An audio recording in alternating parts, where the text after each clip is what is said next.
Lasers. We love them. I mean, who doesn't?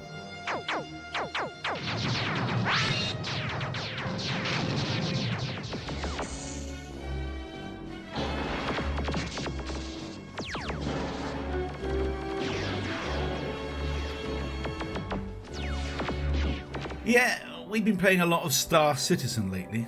And well, the AltChar team are pretty big fans of the space game genre, from Eve to No Man's Sky to Elite and the dozens of other titles set in space, both old and new, that are out there. We've even got a couple of guys who played the original Elite back in the 1980s on coal-powered machines. Yet something is bothering us at the moment. We've got a creeping sensation that the genre of popular science fiction is limiting the imagination of games designers when it comes to space titles. Let's look at Star Citizen. Yes, we know it's not finished and we're willing to concede that it might never be, but as we've made plain in other videos and on our website, we're carefully optimistic about it. But that's not what we want to discuss here. We want to discuss how it feels, and by association, how other space games feel, the influences they draw upon, and the mechanics they employ. And we're going to call this the laser problem. Star Citizen, outside of dedicated titles, is the closest game in terms of ship gameplay we've ever played to the feel of the actual Star Wars movies. Starting right after the very first movie's famous title crawl, the audience is thrown into a pew pew pew space pursuit battle. It's a thrilling kind of space combat and was pretty new when the film came out. It's a simple kind of thrill that Star Citizen is trying to deliver for its players. And why is this a problem? Well, because if we think that the future, any future related to humankind, even in the loosest sense, would see manually targeted beam or ballistic weapons being used in a multi-dimensional combat arena such as space, then it would be a future in which we've taken as many backward technological steps as we've taken forward ones.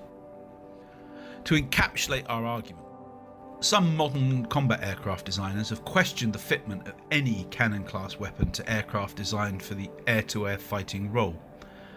They add weight and so cost fuel, they add some level of drag, they require control by the pilot and the fitting of the associated aiming technology this needs, and so on and so forth.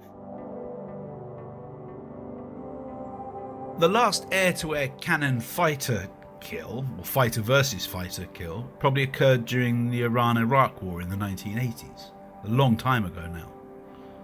And that wasn't a particularly technologically advanced conflict.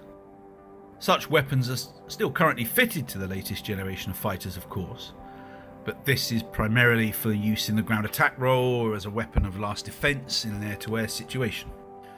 As for mounted weapons in manned or even unmanned turrets on larger bomber-type aircraft or strike aircraft, they're obsolete. Modern combat aircraft kill with air-to-air missiles, in all their different guidance variations, and the deadly game they play is one of range location tracking, manoeuvre, invisibility, beyond visual range engagements. And yet we still have space games in which pew pew pew laser combat with manual sighting, even augmented manual sighting, is still a thing. Why? Well, it's only a game, right? Or only games, so why does it matter? Well, yeah, we know. But our issue is to do with the hierarchy of imagination in the sci-fi genre. At the top of the imagination tree sits literature, books, novels. In all its different guises and voices, science fiction, from Stanislaw Lem to Philip K. Dick, Asimov, Le Guin, Robert Heinlein, Ian Banks, Arthur C. Clarke, has produced feasts for the reader's minds. The written word addresses itself to the mind's eye, and there is no better canvas on which to paint fantastic worlds, concepts, technologies, futures. The next step down from literature, in imagination terms, is the visual world, films, movies, TV series. Well, we'd actually argue that TV series have made a greater contribution to the genre of science fiction than movies. Star Trek and Doctor Who, for example, have provided an arena for several generations of writers to lead us into places of extraordinary imagination, all with a firm anchor or strand of continuity. Yet movies too have performed their role in enlivening our sci-fi imaginations with worlds, pasts and futures, incredible, exciting, beautiful and frightening. From 2001 A Space Odyssey to Star Wars itself, District 9 to Avatar, Alien to Blade Runner, The Day the Earth Stood Still to 12 Monkeys, science fiction on the big screen takes viewers to remarkable places, ideas, characters and situations. And then there's games. Elite, Eve, Star Citizen, No Man's Sky, Kerbal Space Program, Everspace, Destiny, FTL.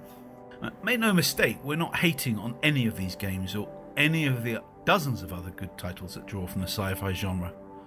What bothers us is how limited they've become in terms of imagination. Let's go back once again to Star Citizen. The spaceships are good to look at, some of the best models ever to grace our monitors. Yet when we were looking at our Origin JumpWorks 315p the other day, we couldn't help but notice it has tyres on the landing gear. Tyres. Seemingly rubber tyres. It's effectively a well-imagined McDonnell Douglas FA-18 Hornet from the future. And in case you think it's only ships we're talking about, it isn't. The city of Lawville in Star Citizen is so clearly drawn from Blade Runner we were half expecting to see a Rutger Hauer type character model. The speeder bikes in the game are, well, they're Star Wars speeder bikes, an aesthetic shared by Destiny and others, for example. Hyperspace, or quantum travel, or whatever you wish to call it, is the same in so many games. It really is the Star Wars depiction with the blurred stars down a tunnel of mind-bending distance. Is that the best we can do? What happened to infinite improbability drives and Project Orions of other imaginations? Given that in theory games are a blank canvas, why do we see the same sci-fi themes, mechanics and gameplay style emerge time and time again? It isn't as though there aren't other possibilities to draw from in existing science fiction literature which could be used for games. We can offer our own, if you like. Hyperspace travel. How about your screen dissolves into pixels and reforms into a representation of a single atom, exploding again into a myriad of shapes, and half-formed fleeting glimpses of the views you were looking at when you jumped, finally reforming upon your arrival at the destination. Or engines that don't feature our conventional understanding of fuel, but instead exist in a state that puts them a fraction of time in the past, fueled by the difference between now and then. Ships that act more like NPCs. You can choose the personality type of your vessel, and it affects how it communicates with the players, and how it acts on its own according to some inhuman AI logic. Or how about the other ubiquitous feature of space games, mining? Point beam at a thing, collect stuff, usually with some kind of mining laser, some variations upon that, but it's a basic mechanic. Is there not a future in which materials are living things? Imagine a form of vessel or bodily protection that grows and alters over time and repairs itself. Games could have borrowed from Lex or Farscape instead of reaching into the shallow pit of established visuals and concepts. These are just throwaway suggestions, and other cleverer people than us out there have suggested more interesting ideas and written about them. The point is, you can do anything. It's the future, or a future, or a past, or several pasts. It doesn't matter. The possibilities are only limited by imagination and possibly the hardware we're playing on. Well, and us, the players. That's right, the ultimate blame is with us.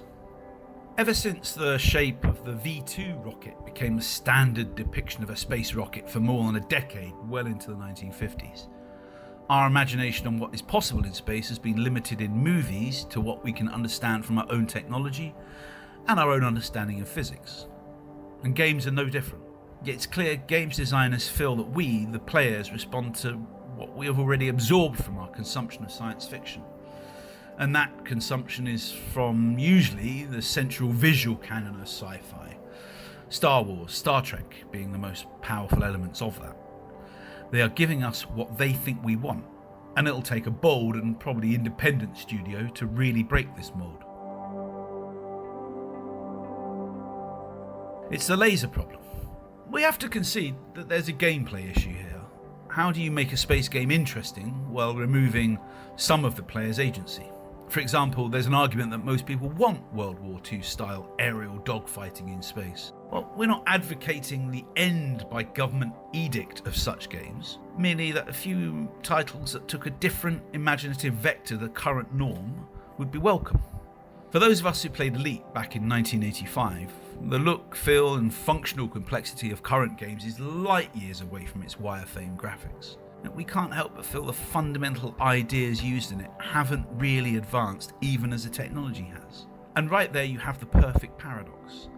We're talking about science fiction and advances in real-world technology in the same sentence, yet nothing has advanced in terms of ideas, or little has. We're effectively cavemen armed with pulse rifles. The paradigm of the genre we love has become the thing that limits us and limits our games.